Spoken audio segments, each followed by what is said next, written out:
بسم الله الرحمن الرحيم الحمد لله والصلاة والسلام على رسول الله محمد وعلى آله وصحبه ومن والاه ما بعد ود يا نصيحة ቤተሰቦች السلام عليكم ورحمة الله وبركاته እነሆ ዛሬ ሁለተኛውን ክፍል ከሼክ መርዙቅ ኻሊድ አልዓዚሚ ጀዛሁ الله خير وبارك الله فيه የኩዌት ውስጥ ካሉ መስጂዶች መሃል አንደኛው ኢማምና ኸጢብ እንደዚሁም በዛው ትምህርት ሚኒስቴር የተርቢያ ክፍል ውስጥ ከሚያስተምሩ ታላላቅ አስተማሪዎች መሃል አንዱ ናቸው።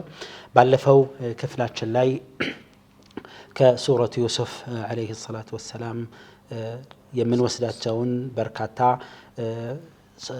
ቤተሰባዊ መልእክቶችና ጥቅሞች እንዴት ቤተሰብና እናነጻለን ራሳችንን እንዴት ከነዚህ ቁርአን መልእክቶች ከቁርአን አያዎች ወስደን ስናበቃ ራሳችንን እንዴት እናነጻለን የሚሉ ቁም ነገሮችን እየዳሰስን ነበር። ባለፈው ያቆምንበት ነጥብ ምንድነው? ወላጆች ላይ ያተኮረ ነበር። በተለይ ወላጆች ልጆቻችሁን በመውደድ ደረጃ አንደኛውን የበለጠ ብትወዱም ቅሉ የበለጠ በተግባር በማቅረብ በወንድሞች መካከል በልጆች መካከል የፈተና በር መክፈት እንደሌለብን በመታወስ ነበር ያቆምነው። ኢንሻአላህ ካቆምንበት ነጥብ ቀጣዩ ክፍሎችን ዛሬ የምንዳስስ ይሆናል። فتفضل شيخنا بارك الله فيك جزاك الله خير. الحمد لله رب العالمين وأصلي وأسلم على خاتم الأنبياء والمرسلين نبينا محمد وعلى آله وصحبه أجمعين. أما بعد فحياكم الله أيها الإخوة والأخوات المباركين المشاهدين لقناة النصيحة، ونسأل الله سبحانه وتعالى أن يجمعنا وإياكم على العلم النافع وأن يوفقنا وإياكم للعمل الصالح. وهذا هو اللقاء الثاني من سلسلة فوائد تربوية من سورة يوسف عليه الصلاة والسلام. ውድ የነሲሃ ተከታታዮች ሆይ እንግዲህ ተመልካቾች ሆይ በዚህ አጋጣሚ እንግዲህ በካለፈው የቀጠልነው ተከታታይ ትምህርት ነው የምንመለከተው ከሱረቱ ዩሱፍ አለይሂ ሰላም የምንወስዳቸውን ቁም ነገሮች የምንቃኝበት ነው። አላህ እኔንም እናንተንም በዚህ ተጠቃሚ ያደርገን። ይሄ ስብስባችንን መታወሻችንን ለዱንያም ይሁን ለአኺራ ጠቃሚ እንዲያደርገው አላህን عز وجل እማጸናለሁ ይላል። وقد تكلمنا في اللقاء الأول عن دور الأب يعقوب عليه الصلاة والسلام وما حصل له من أبنائه وما كان طريقة علاجه لهذه المشكلات أن قابلها بالصبر. وهنا نقف وقفة أخرى مستمرة من فوائد تربوية في سورة يوسف عليه الصلاة والسلام. نريد أن نبين أن الشيطان حريص جدا على إفساد علاقات بني آدم خاصة أهل الإسلام منهم، كما قال النبي صلى الله عليه وسلم إن الشيطان يئس أن يعبده المصلون في جزيرة العرب ولكن بالتحريش بينهم، يعني ولكن رضي أن يحرش بينهم ليفسد علاقاتهم. نعم. ባለፈው ክፍል ላይ ካቆምንበት ወሳኝ ነጥብ መሃል አንዱ ነብዩላህ ያዕቁብ አለይሂ ሰላቱ ወሰላም በልጆቻቸው መካከል በተፈጠረው ችግር የተነሳ የሰጡት መፍትሄ ምን ነበረ? በትግስትና በሆደ ሰፊነት ነበር ይሄን ጉዳይ ያስተናገዱት። ከዚህ ጋር ተያይዞ ምን ረዳው ሌላው ቁም ነገርና ወሳኝ ነገር ምንድነው? እሱ ሸይጣን ለሰው ልጅ ቀንደኛ ጠላት እንደሆነ በተለይ አማኞችን የሚያጠቃበት መንገድ ረቂቅ መሆኑን ያሳየናል። ነብያችን ሰለላሁ ዐለይሂ ወሰለም ሸይጣን በአረብ ደሴት ውስጥ የመመለክ ተስፋው ጨልሟል አሉ።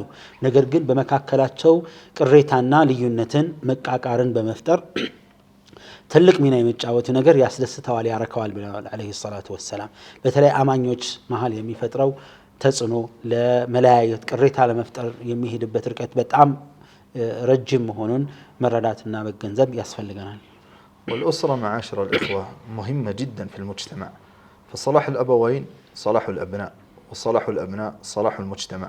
فمتى كانت الأسرة صالحة بنفسها مصلحة لأمورها مصلحة للمجتمع تكون أسرة ناجحة. لكن الشيطان لا يريد ذلك، حريص كل الحرص على تدمير العلاقات خاصة ما يكون بين المرء وزوجه. فجاء في حديث النبي صلى الله عليه وسلم أن الشيطان يجلس ويقرب جنوده ويسألهم ماذا عملت؟ فهذا يقول جعلت رجلا يسرق، وأنت ماذا عملت؟ يقول جعلته يقتل، وأنت ماذا عملت؟ كذا وكذا. كل جنود الشيطان يذكرون جرائم عظام حتى يصل إلى أحد منهم فيقول ماذا عملت؟ فيقول ما زلت به حتى فرقت بينه وبين زوجته. فيقول النبي صلى الله عليه وسلم أن الشيطان يقول للذي فرق بين الرجل ومرأه أنت فيقربه فيجلسه بجواره. نعم. ቤተሰብ ጉዳይ እጅግ አንገብጋቢና አሳሳቢ ነው። የወላጆች ማማርና መስተካከል ለልጆች ማማርና መስተካከል መንስኤ መፍትሄ መነሻ ይሆናል።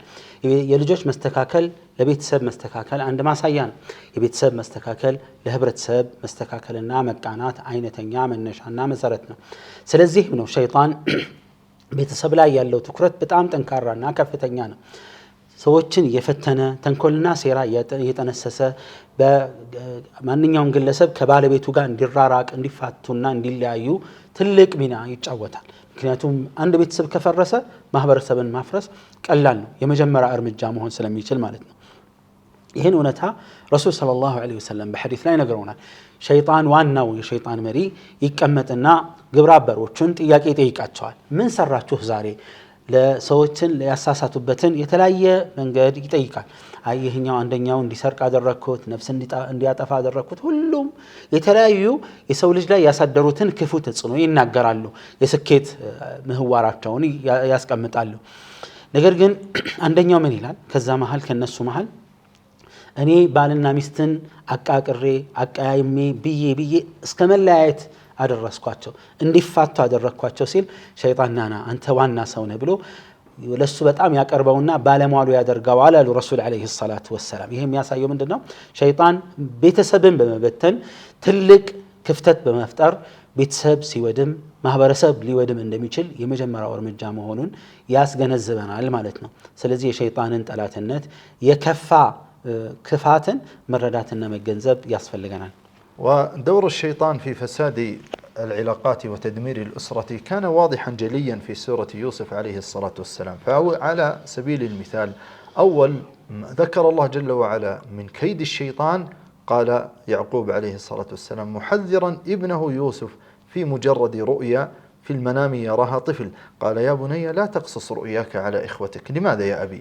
قال فيكيد لك كيدا. ولماذا يكيدون لي كيدا؟ قال إن للتأكيد إن الشيطان للإنسان عدو مبين. خاف يعقوب عليه الصلاة والسلام أن الشيطان ينزغ بين أبنائه فيدمر علاقاتهم، وكان أبا صالحا يعرف أبنائه، وهذا الذي حصل. فما زال الشيطان في أبنائه حتى فرق بينهم وجعلهم يكيدون ليوسف عليه الصلاة والسلام. ሸይጣን በቤተሰብ ላይ ያለው ሴራ ጠንካራ መሆኑን ያሳየናል። እዚህ ሱራ ላይ ከምንማራቸው ጥልቅ ቁም ነገሮች መካከል አንዱ ይሄን አላህ Subhanahu Wa Ta'ala ይሄን ነገር አስቀምጧል። እንግዲህ ሸይጣን በሰዎች መካከል መቃቃርን መጥፎ ሴራን ይፈጥርና ይለያያቸዋል። አላህ Azza wa Jal በተደጋጋሚ እንዳነሳነው ያ ቡነያ ብለው ያዕቁብ አለይሂ ሰላም ልጆቻቸውን እንደሚያውቁ በተደጋጋሚ ያወስተናል። ከዚህ በመነሳት ምን እንደሚፈጠር አስተውሎታቸውን አስቀመጡ። ያ ልጄ ሆይ ህፃን ልጅ ሆኖ ህልም ነገራቸው። ምን ነበር ያሉት? ልጄ ሆይ ህልምህን ለወንድሞች አትንገር። ለምን አባቴ ለምንድን ነው የማንነግረው? ፈኪዱ ለከ ከይዳ ለአንተ መጥፎ ሴራን ያሴሩብሃል። ለምንድን ነው የሚያሴሩብኝ ለሚለው ውስጣዊ ጥያቄ ምላሽ ምንድነው? እነ ሸይጣን ሊልኢንሳን ዐዱው ሙቢን። አስረግጦ ነው ኢነ የሚለው ማስረገጫ ቃል ነው በአረበኛ አገባብ ማለት ነው።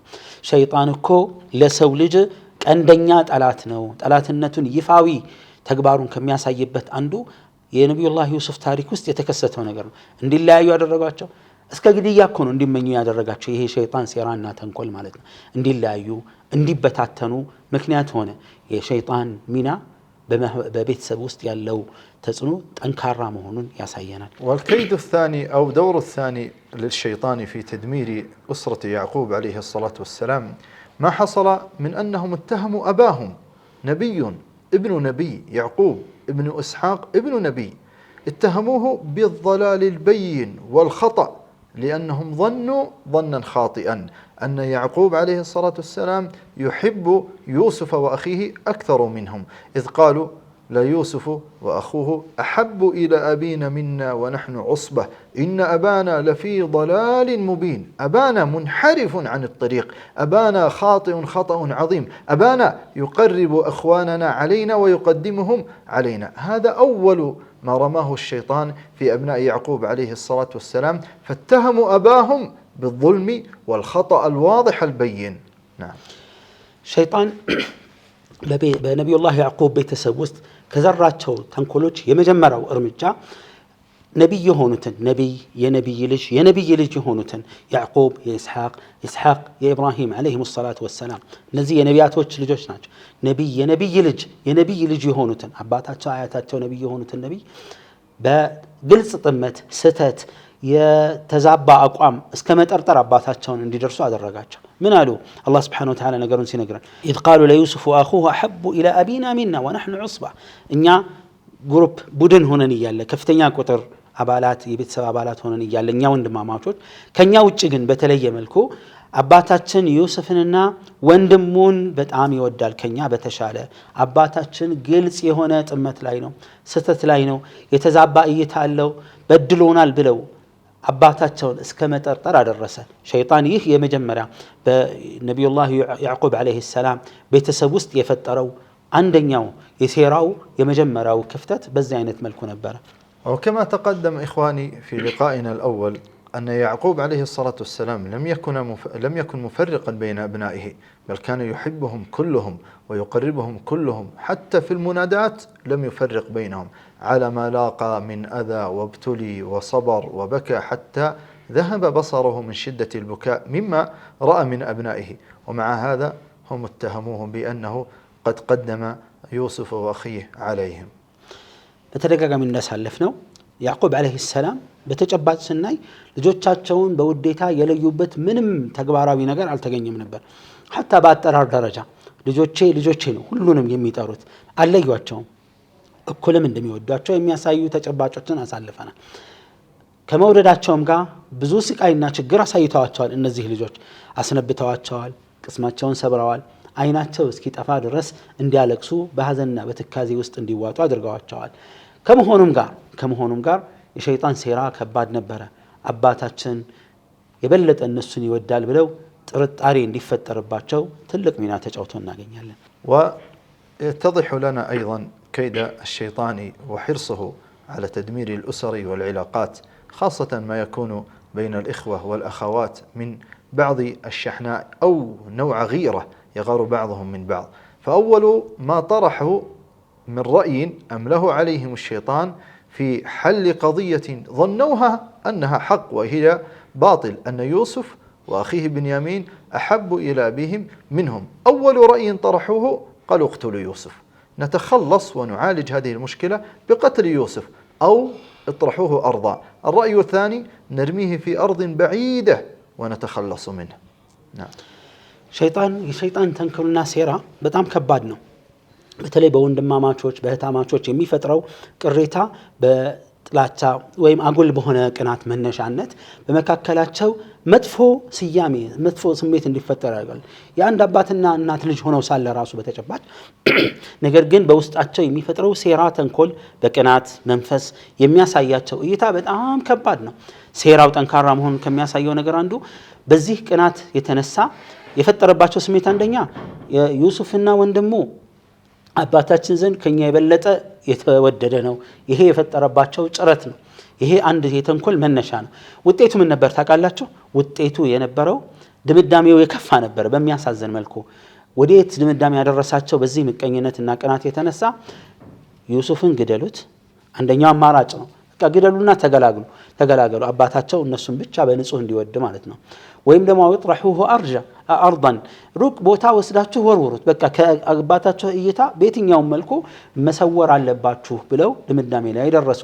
ይሄ የሚያሳየው ሸይጣን ተንኮልና ሴራ በጣም ከባድ መሆኑን የሚያሳየው ቤተሰብ ውስጥ የሚፈጥረው መበጣጠስ፣ መበታተን፣ መለያየት እስከዚህ ደረጃ የሚያደርስ መሆኑን ያሳየናል። وقد أخبر يوسف عليه الصلاة والسلام في هذه السورة أن ما حصل بينه وبين إخوانه من شحناء وبغضاء حتى لاقى من كيدهم ما لاقى. رمي في البئر وهو طفل صغير، حرم من بيت أبيه وحرم من أمه وأبيه، وعليه تم بيعه كعبد مملوك وهو سليل الأحرار سليل الأنبياء عليه الصلاة والسلام، وعليه خدم في بيت العزيز كخادم، وعليه اتهم في بيت العزيز بأنه زان وهو معاذ الله أن يكون زاني، وعليه سجن وعذب في السجن. بين بعد هذا كله أن ما حصل من إخوانه كان بسبب كيد الشيطان.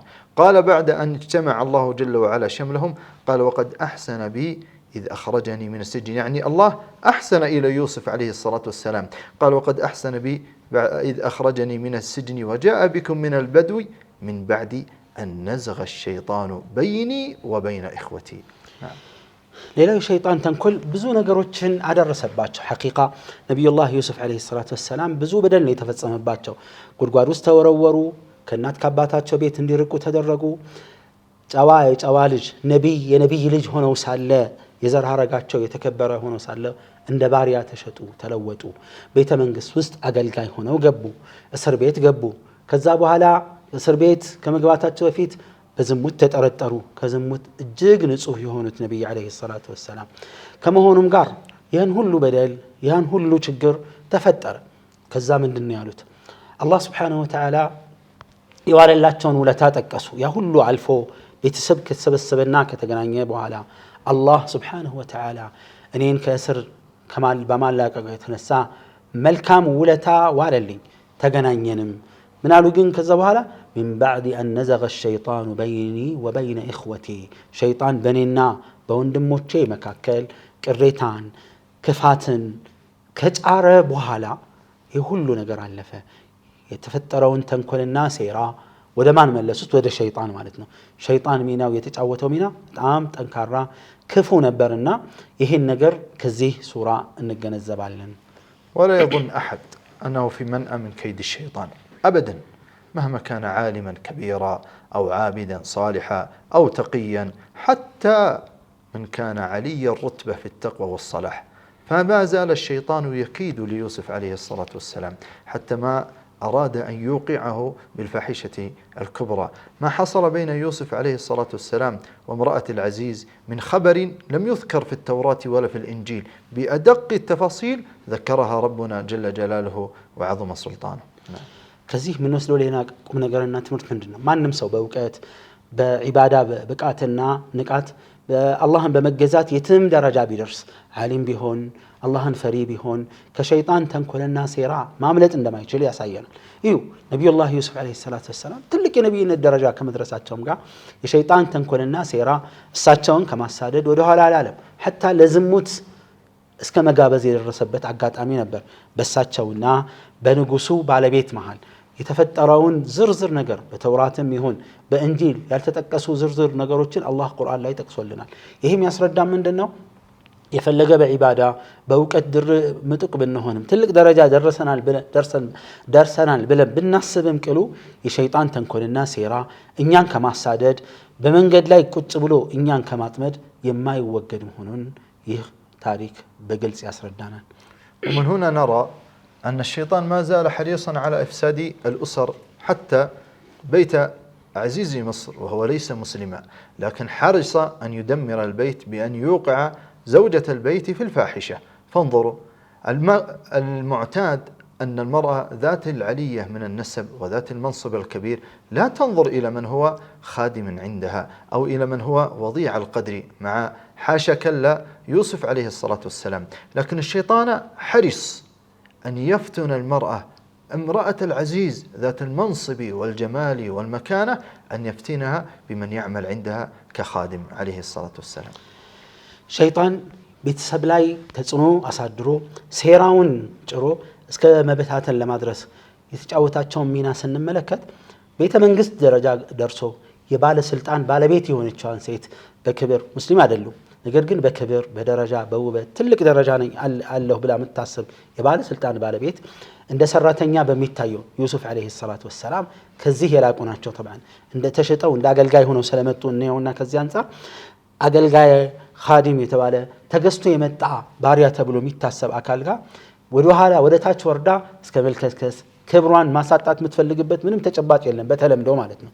ነገር ግን ሸይጣን ያደረገው ግፊት የፈጠረው ተጽዕኖ ዝሙትን በቤተ መንግስት ቤት ውስጥ እንዲደረግ የቤተ መንግስት ወይም የባለስልጣኑ ባለቤት የሆነችዋ ሴትዮ ዝሙት ላይ እንድትወድቅ ለማድረግ ያደረገው ጥረት የተጫወተው ሚና ሸይጣን በጣም ከፍተኛ ሆኖ እናገኘዋለን።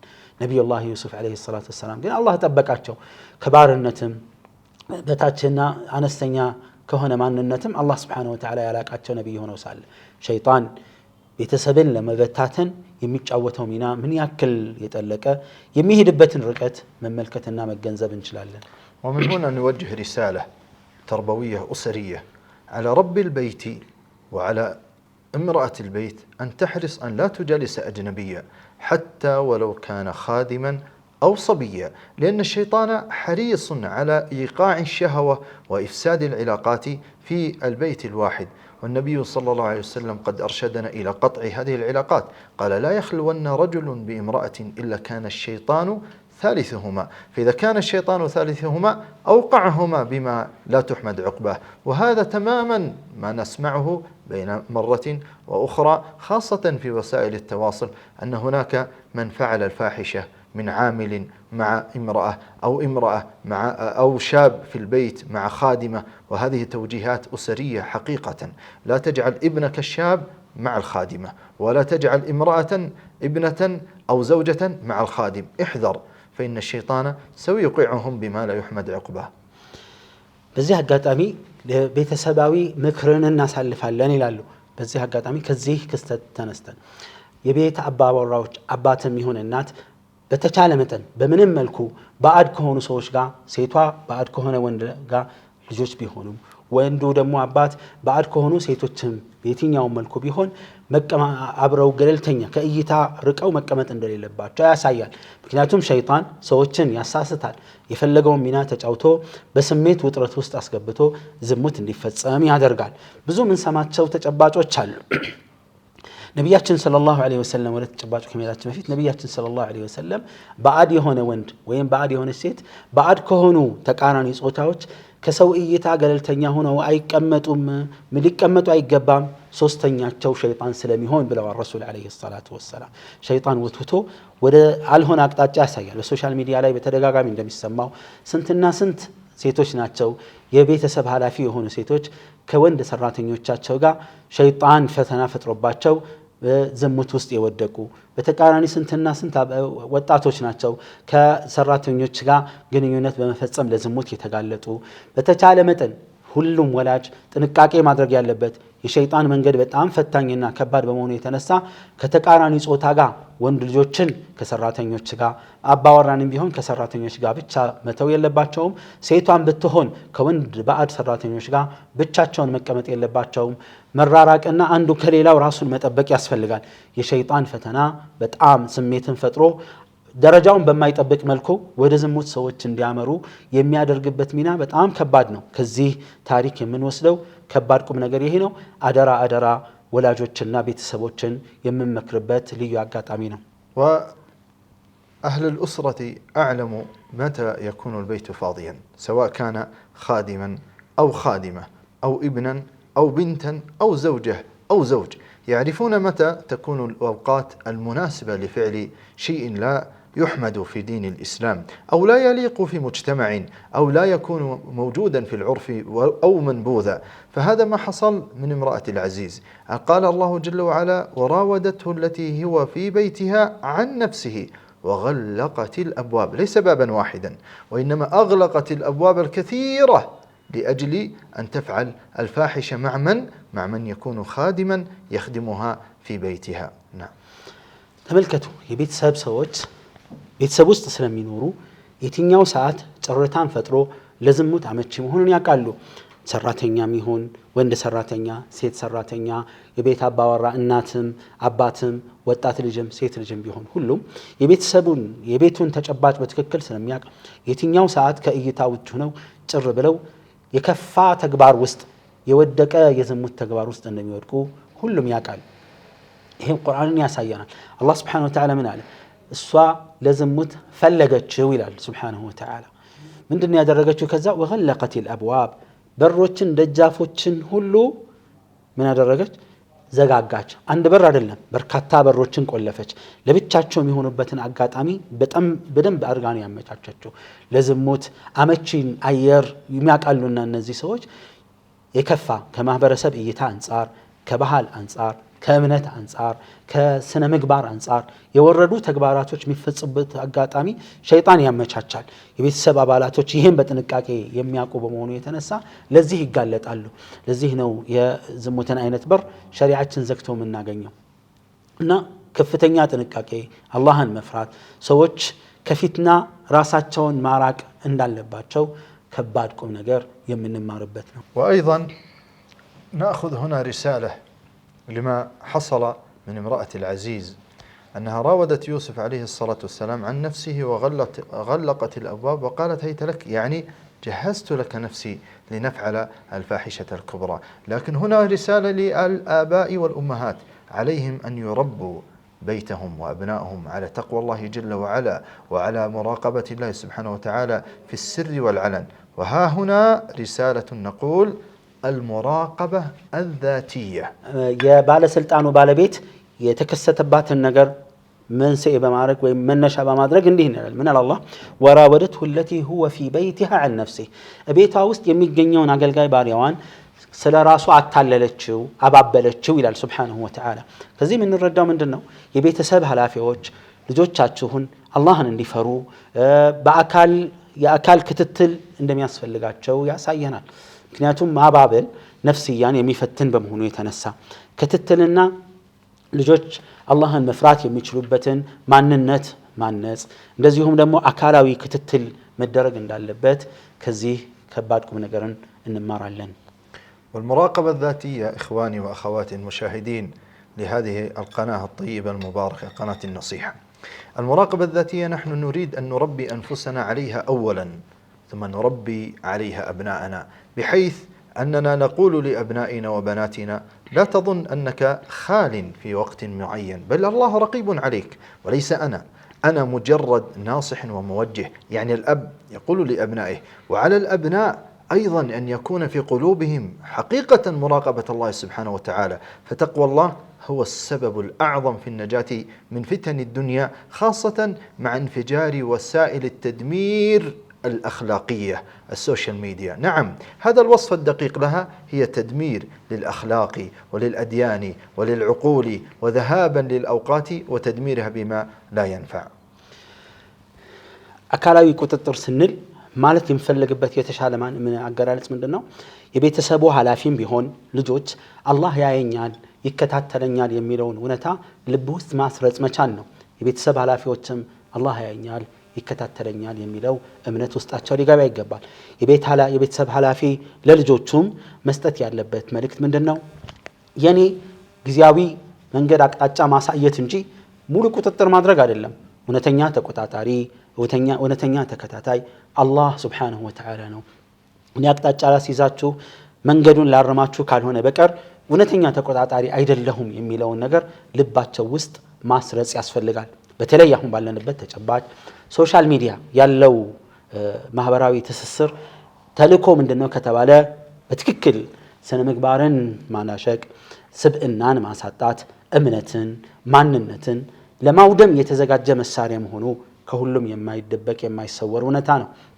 በዚህ በጣም ፈታኝ ጊዜ የቤተሰብ አባወራም ቢሆን ኃላፊ ልጆቹም ጭምር የአላህ ፍራቻ አላህ ይከታተለኛል የሚለውን እውነተኛ እምነት ማስረጽ የግድ ነው።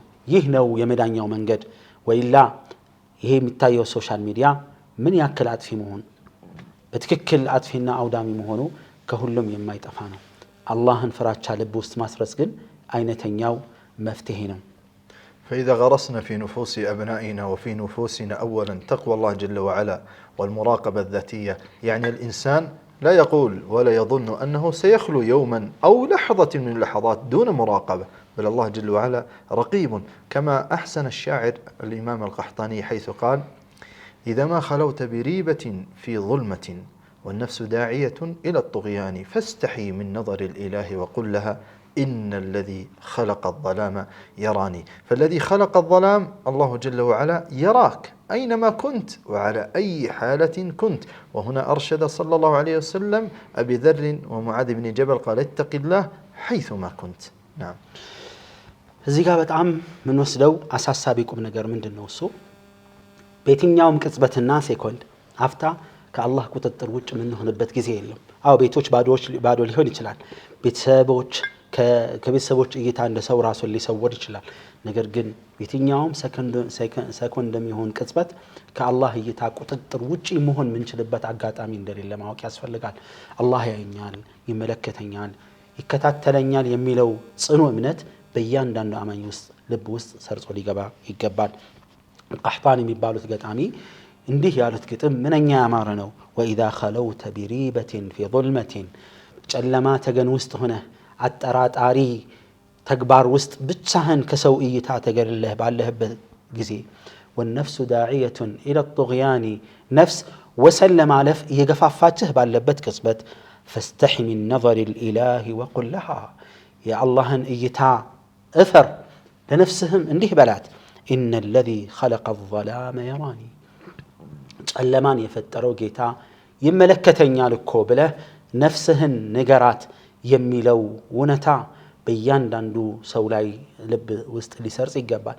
ለዚህ ነው ረሱልም ዓለይሂ ሰላቱ ወሰላም ይሄ እውነታ በእያንዳንዱ አማኝ ልብ እንዲሰርጽ እንዲህ ያሉት አላህ የትም ቢሆን ያየኛል ተቂላህ ሐይሱማ ኩንት የትም ብትሆን አላህን ፍራ ብለው ረሱል ዓለይሂ ሰላቱ ወሰላም ያስጠነቀቁት። ይህ በሶሻል ሚዲያ ፈተና ባለንበት ተጨባጭ ይህ የሰረጸ እምነት ከብዙ ፈተናዎች የሚጠብቀን በመሆኑ የተነሳ አላህ ያየኛል ይከታተለኛል የሚለውን በውስጣችን ማስረጽና ራሳችንን በዚህ ማነጽ የግድ ይለናል። قد أحسن الشاعر الآخر حيث يقول إذا ما خلوت الدهر يوما فلا تقل خلوت ولكن قل علي رقيب فإذا غرسنا في نفوس أبنائنا تقوى الله جل وعلا التي نسميها المراقبة الذاتية أن يشعر الإنسان وهذا واجب أصلا أن يشعر الإنسان أن الله جل وعلا رقيب عليه في كل لحظة لا تخفى عليه سبحانه وتعالى خافية ينجو ويرتاح ويستريح الأب والأم والابن والبنت والأخ والأخت يستريحون في وسائل التواصل التدميرية يستطيع الابن ويبني نفسه في مراقبة ذاتية بغض البصر والبعد عن الشبهات والبعد عن المحرمات والبعد عن مواقع التدمير الأخلاقية حتى يكونوا في حصن حصين بتقوى الله جل جلاله وعظم سلطانه. ሌላኛውን ገጣሚ ምን አለ? ኢዛ ማ ኸለውተ ደህረ የውመን ፈላ ተቁል እንደው በዓመት ውስጥ አንድ ቀን ከሰዎች እይታ ተሰውረህ ስትቀመጥ እንዲህ አትበል፣ ኸለውቱ ብቻዬን ነኝ አትበል። ወላኪን ቁል ዐለየ ረቂቡ በእኔ ላይ ተቆጣጣሪ አለብኝ ብለህ ነፍስህን ንገራት፣ አሳምናት የሚለው ምንኛ ያማረ አገላለጽ ነው ይላሉ። ይህን እኛ ውስጥ ቤተሰቦቻችን ውስጥ ካደረግን ወላጆች ማረፍ ይችላሉ። ቤተሰብ ሁሉ አረፍት አግኝቶ ልጅ የከፋ አደጋ ላይ እንዳይወድቅ ያደርጋል። በተለይ አሁን ባለንበት አውዳሚ ሚዲያ ሶሻል ሚዲያ አውዳሚ ነው ማለት በምንችልበት ደረጃ ላይ ነውና አይደል? ከአውዳሚው ሚዲያ እንደዚሁም ደግሞ ስብዕናን ከሚያሳጡ ተግባራቶች ሁሉ ርቆ ተጠንቅቆ መኖር ይችላል። ወላጅ ብዙ ሳይደክም እረፍት እያገኘ ይህን እውነተኛ ስብዕና በልብ ውስጥ በልጁ ልብ ውስጥ ካሰረጸ ማህበረሰብ ውስጥ ከሰረጸ ብዙ ጥፋቶችን መታደግ ይቻላል። አላህን እፈራለሁ አላህ ያየኛል ይከታተለኛል ከተባለ ከብዙ ክፉ ተግባራትና ስብዕናዎች የሚጠብቅ መሆኑን መረዳት የግድ ይላል። وهذا كله نقدمه لأننا نريد أن نوصل رسالة أن إذا كان الإنسان متقيا لله جل وعلا يخاف الله سبحانه وتعالى مهما تهيأت له أسباب المعصية وقربت عنده حتى يستطيع أن يواقعها فتقوى الله سبب النجاة. انظروا في هذه السورة المباركة يوسف عليه الصلاة والسلام رجل أعزب شاب في بداية شبابه وقوته وجلده رجل في بلدة غريبة لا يعرف فيها أحد ولا يعرف فيها له أب ولا أم ولا نسب ويعمل في البيت كخادم وتراوده سيدته في البيت وتراوده أميرة البيت وسيدة البيت ويوسف عليه الصلاة والسلام لا سيد له لأنه ليس عبدا مملوكا فتراوده وتريد منه الفاحشة وقد هيأت كل الأجواء المناسبة للوقوع في الفاحشة. أول كلمة قالها عليه الصلاة والسلام بعد أن قالت هيت لك قال معاذ الله يعني أعوذ بالله أن أفعل معصية لو فعلت كل ما فعلت في إغلاق الأبواب وتجهيز الأمور لن أنجو من نظر الله سبحانه وتعالى ولن أختبئ من نظر الله جل جلاله وعظم سلطانه. تملكته كزيه صورة من نسل وليلاو كباركم نقر من النو يوسف عليه الصلاة والسلام نزيه تالاك نبي عند باريات تشت أو تلوت أو بيت منقص بمنور بيت جزي بوطات النت هايلات شو ባለትዳር አይደሉም ላጤናቸው ማንም አያቃቸውም ያሉበት ማህበረሰብ እሳቸው ብዙ ሰውንም አያውቁም። በአለቃቸው አሳዳሪያቸውን ቤት ውስጥ የለም። በጣም የጋበዘቻቸው እያታለለቻቸው ነፍሳቸውን ና ለዝሙት ብላ የጋበዘቻቸው ያለችው የባለስልጣን ባለቤት የሆነችዋ በውበት ያሸበረቀችዋ ትልቅ ደረጃና ስልጣን ያላት ለዚህ ክፉ ተግባር ለዝሙት ስትጋብዛቸው የመጀመሪያው ምላሻቸው ምን ነበር? ቃለ መዓዘ አላህ በአላህ ስም እጠበቃለሁ። አዎ የሚያቀኝ ሰው የለም። አዎ አሳዳሪ አለቃዬ የለም። ባሪያ ማለሉም ጠብዓን ግን አሳዳሪ አለቃዬም የለም። ሰውም አያየኝም። ፍላጎቱ ካንቺ ነው የመነጨው ብለው ለሷ ፍላጎት እጃቸውን አልሰጡም። አላህ ግን ያየኛል፣ ይሰማኛል። ኢነሁ ረቢ አሕሰነ መትዋይ ጌታዬ ማሳደሬን አሳምሮልኛል፣ መጠገዬን አሳምሮልኛል። የሱን እይታ መዘንጋትና መርሳት አልችልም። የፈለገ ብታጓጉኝ፣ የፈለገ ብትጋብዥኝ በፍጹም አይሆንም ማለት። ይሄን የአላህ ፍራቻ ልብ ውስጥ ያሰርጸ ሰው የፈለገ ወንጀል ቢመቻችለት እንደፈለገ የራቀ ያኛው አካል ብዙ ርቀት ቢሄድ አደጋ ላይ እንዳይወድቅ መከላከያ ይሆነዋል። ይህ አላህን መፍራት ልባችን ውስጥ አስርጸን ማስቀመጥ ምንኛ ከፈተናና ከአደጋ ሊጠብቅ እንደሚችል ትልቅ ማሳያ ነው። وانظروا كذلك إلى الناصح الأمين.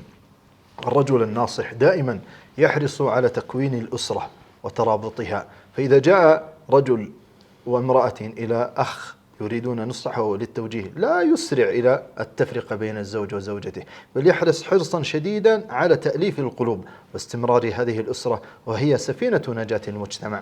يوسف عليه الصلاة والسلام أول كلمة قالها معاذ الله، يعني إني أخاف الله أن أقع في معصية من معاصي الله. ثم ذكر هذه المرأة قال إنه ربي، يعني رب البيت زوجك أحسن مثواي، يعني أحسن تربيتي وأحسن المعاملة لي وأحسن فعل الطيب معي، فاتقي الله ولا تخوني زوجك، فاتقي الله ولا تتمردي عليه. قال إنه ربي أحسن مثواي، ثم ذكرها إنه لا يفلح الظالمون. هذا الذي تريدينه هو ظلم كبير، وهي خيانة الزوجة لزوجها بأي نوع من أنواع الخيانة، سواء بالنظر أو بالمحادثة في وسائل التواصل. كان تكون امرأة تراسل الرجال من دون علم زوجها تعتبر خيانة، أو يكون هناك بدايتها أمر كلام يستحسن، ثم بعد ذلك يدخل الشيطان فيوقع الناس في المعصية من العشق والمحبة حتى يوقعهم في ما لا يحمد عقباه من الفاحشة الكبرى. أعاذنا الله وإياكم. اللهم آمين. ሌላው ከዚህ ምን ወስደው ትምህርት ምንድነው? የሆነ ሰው ቤተሰቦች ተጋጭተው ባልና ሚስት ሴትና ወንድ ተጋጭተው ሲመጡ መፍትሄ መሆን ያለበት መለያየት ሳይሆን መፍትሄ አምጥቶ ማስታረቅ ችግሩን መፍታት ነው። ይህን የምንረዳው ከየት ነው? ነቢዩላህ ዩሱፍ ዓለይሂ ሰላቱ ወሰላም እቺ የባለስልጣን ባለቤት የሆነችዋ ሴትዮ ለዝሙት ስትጋብዛቸው ስታባብላቸው የነበራቸው ምላሽ ምን ነበር?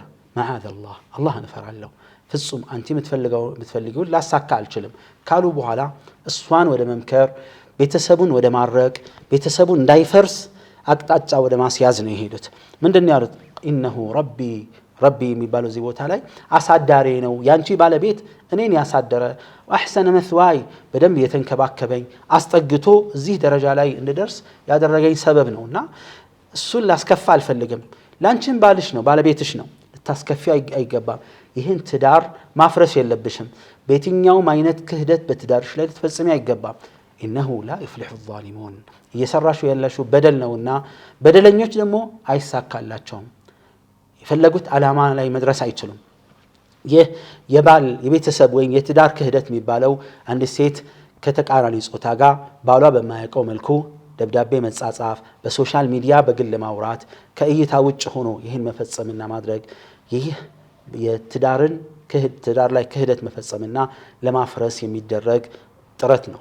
ይህ ምናልባት በኖርማል በተቃራኒ ጾታ መሃል በኖርማል አቅጣጫ ሊሆን ይችላል መጀመሪያ የሚያወሩት። ቀስ በቀስ እያደገ ሸይጣን መሃል ላይ የገባ ፍቅር ወደሚባለው ውዴታ ወደሚባለው ይገባና ለከፋ ዝሙት የማድረግ ሂደቱ ጠንካራ እየሆነ ይመጣል። ስለዚህ ይህን መንገድ ለመዝጋትና ለማቋረጥ ቤተሰብ ጥንቃቄ ማድረግ አለበት። ከተቃራኒ ጾታ ጋር የሚደረግ ግንኙነት መገታትና ማቆም አለበት። የሸይጣን መንገድ እንዳይከፈት ጥንቃቄ ማድረግ እንዳለብን ያስተምረናል። ይሄም ትልቅ የምንመካከርበት አደራ የምንባባልበት ወሳኝ ነጥብ ይሆናል። በቤተሰብ ላይ ክህደት በትዳር ላይ ክህደት መፈጸም የከፋ ተግባር እንደሆነና ይሄን ለማድረግ አይነተኛው መንገድ አላህን መፍራት መሆኑን ያስተምረናል። وإذا اتقينا الله حقا وصدقا في السر والعلن ينجينا الله جل وعلا من المعاصي والفتن والمحن مهما كثرت علينا ومهما قربت منا مهما هلك فيها من هلك ينجي الله جل وعلا أهل التقوى والصلاح. يقول الله سبحانه وتعالى ومن يتق الله يجعل له مخرجا ويرزقه من حيث لا يحتسب. جاء عن ابن عباس رضي الله عنه قال لو طبقت السماء على الأرض واتقيت الله لجعل لك منها مخرجا. انظروا إلى يوسف عليه الصلاة والسلام لما رفض الفاحشة من امرأة العزيز بقوته وحوله لا، وإنما هو بتوفيق الله جل وعلا، كما قال ربنا سبحانه وكذلك لنصرف عنه السوء والفحشاء. لماذا؟ قال إنه من عبادنا المخلصين. فإذا كان مخلصا الإنسان في عباداته وفي تقوى الله جل وعلا في السر والعلن سيصرف الله جل وعلا عنه الفحشاء المعاصي والسوء الذي يضره في جسمه وبدنه وإيمانه. ታዲያ ከዚህ የምንረዳው ምንድነው? አላህን ዐዘ ወጀል የፈራ ሰው አላህ የትኛውም ፊትናና አደጋ የሚጠብቀው መሆኑ ነው። ጸያፍ ከሆነ ተግባር፣ ክፉ ከሆነ ነገሮች ሁሉ አላህ Subhanahu Wa Ta'ala ይጠብቀዋል። አላህን ከፈራና ከተጠነቀቀ ማለት ነው። አላህም Subhanahu Wa Ta'ala ይህን እውነታ በተመለከተ ሲናገር ምን ይላል? ومن يتق الله يجعل له مخرجا አላህን የፈራ ከጭንቁ መውጫ ያበጅለታል። ويرزقه من حيث لا يحتسب ካላሰበም ሲሳዩን ይለግሰዋል። አብዱላህ ብን አባስ ረዲየላሁ ዐንሁማ ምን ይላሉ? ሰማይና ምድር አንዱ በላዩ ላይ ቢጣበቅ አላህን ከፈራ አንድ ሰው አላህ ከዚህ አደጋ ያድነዋል ማይቀር ነው ይላሉ። አላህን መፍራት ከፊትና የሚያድን መሆኑን የሚጠብቅ መሆኑን የፈለገ ፊትናው ጠንካራ ቢሆን ቢያንዣብብና ቢከበንም መውጫ ቀዳዳ የምናገኝ መሆኑን ያሳየናል። ይህንም እውነታ አላህ Subhanahu Wa Ta'ala እዚሁ ሱራ ላይ እንዲህ ሲል ጠቅሷል። كذلك لنصرف عنه السوء والفحشاء ክፉንና ጸያፍ ተግባርን ከሱ ልናዞር ነገሩ እንዲህ ተከሰተ። إنه من عبادنا المخلصين ጥርት ካሉ ወይም አላህን በጥራት ከሚፈሩ ባሪያዎቼ ስለነበረ ይላል Subhanahu Wa Ta'ala። ለአላህ ብለን አምልኮትን ከፈጸመን ፍራቻችንን ለአላህ ብለን ጥርት ካደረግን ከየትኛውም አደገኛ ጸያፍ ተግባር ክፉ ነገር ሁሉ አላህ የሚጠብቀንና የሚያድነን መሆኑን እንማራለን።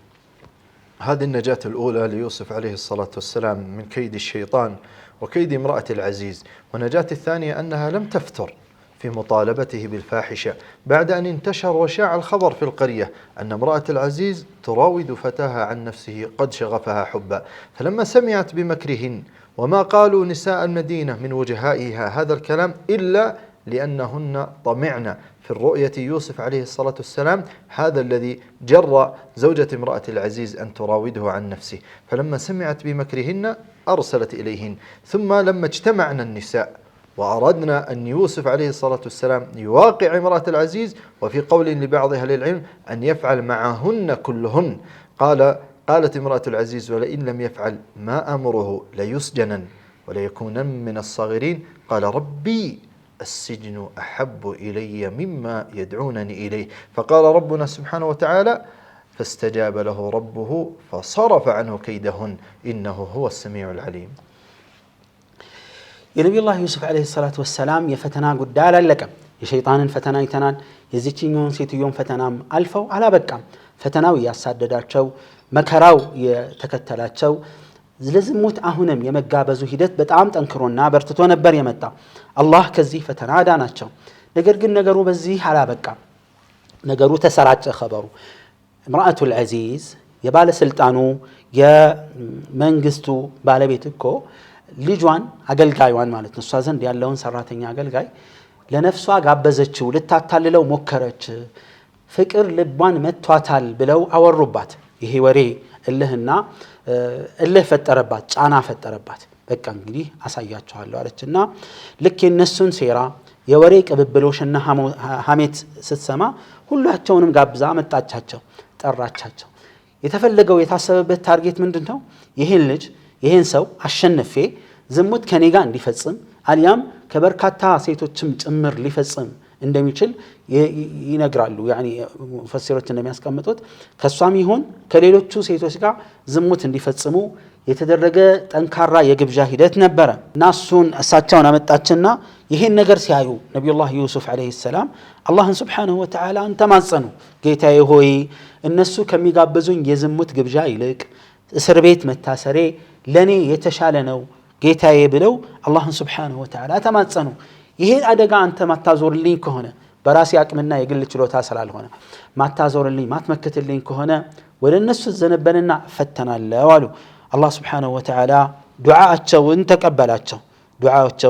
ተቀበላቸውና እስር ቤት እንዲገቡ አደረገ። አላህ ዐዘ ወጀል ምን አለ?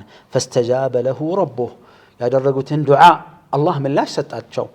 ፈሰረፈ ዐንሁ ከይደሁና የእነሱን ሴራና ተንኮል አላህ ዞር አደረገላቸው። አላህን በመፍራታቸው አላህን በመማጸናቸው ከዚህ ፈተና መዳን ችለዋል። መዳኛ መንገዳችን የአላህን ገመድ በአላህ ላይ ያለን እምነት ጠንካራ መሆኑን ያስረዳናል።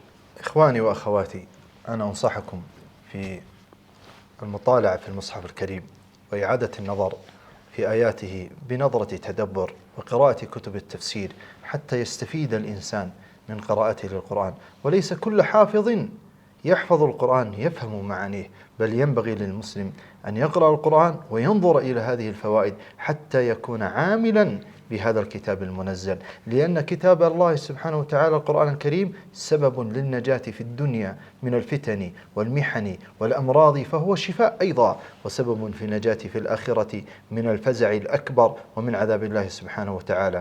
ووالله نتمنى أن نكمل هذه الفوائد إن شاء الله من سورة يوسف عليه الصلاة والسلام، وإن شاء الله يكون لنا سلسلة لقاءات في هذه القناة المباركة قناة النصيحة، لكن المقام قد طال بنا، وإلى هنا نلتقي بكم بإذن الله سبحانه وتعالى في لقاء آخر، والله أعلى وأعلم، وصلى الله على نبينا محمد وعلى آله وصحبه أجمعين. በዚህ አጋጣሚ ጥሬን ማስተላለፈው ምንድነው? አደራ ቁርአንን ሁላችንን ባስተውሎት እናንብበው። ቁርአንን በቃሉ የሸመደደ ሁሉ በትክክል ይረዳዋል ይገነዘባል ማለት አይደለም። መልእክቱን በመረዳት ትርጓሜውን አውቀን ግንዛቤ በመውሰድ ትክክለኛ እምነት እንዲኖረን ስነ ምግባራችንን እንዲያርቅልን ለአላህ ያለንን ፍራቻ እንዲያዳብርልን ልክ ዱንያ ላይ ቁርአን ለዱንያ አካላዊ በሽታ መንፈሳዊ በሽታ ህክምና መሆን እንደሚችለው ከተለያዩ ችግሮች መፍትሄ እንዳለው ሁሉ አኺራ ላይ ካስደንጋጩ ክስተት ካሳማሚው ቅጣት መዳኛ መንገድም ጭምር እዚህ ቁርአን ውስጥ ይገኛል። ቁርአንን በአስተውሎት እናንብበው የህይወት መርህ እንድናደርገውም አደራ እላለሁኝ። በእርግጥ ከዚህ ሱራ ምን ወስዳቸውን በርካታ አስተማሪ ቁም ነገሮችን ቃኝተን አልጨረስንም። ነገር ግን ጊዜው ገድቦናል። የግድ ምንም ማድረግ አንችልም። ረጅም ትንታኔ ይወስደናል። ከዚህ ርዕስ ጋር የተያዘው በጣም ብዙና በርካታ ነው። ኢንሻአላህ አላህ ካለ በዚሁ የቲቪ ቻናል ላይ ቀጣይ ጥቅሞችንና ከዚህ ሱራ ምን ወስዳቸውን ቁም ነገሮች ምን ቃኝበት ልዩ አጋጣሚ እንደሚከሰት ባለ ትልቅ ተስፋ ነኝ ይላል። ነገር ግን አሁን ዛሬ እዚህ ላይ ለማቆም ሁኔታዎች አስገድደውናል። አላህ Subhanahu Wa Ta'ala በዚህ ተጠቃሚዎች ሆነን ቁርአንን የህይወታችን መርህ አድርገን እንድንኖርና በዛው ላይ ጽኑ እንዲያደርገን እማጸናዋለሁ። አላህ Subhanahu Wa Ta'ala በሰማነው ተጠቃሚዎች እንዲያደርገን እማጸናዋለን። ቁርአን የልባችን ጸደይ እንዲያደርግልን የህይወታችን መመሪያ መርህ እንዲያደርግልን የጀነት መግቢያችን እንዲያደርግልን አላህን عز وجل በዚህ አጋጣሚ እማጸናለሁ። هذا والله اعلم وصلى الله وسلم على نبينا محمد وعلى اله وصحبه وسلم وجزاك الله خيرا وبارك الله فيك شيخنا ونفع الله بك.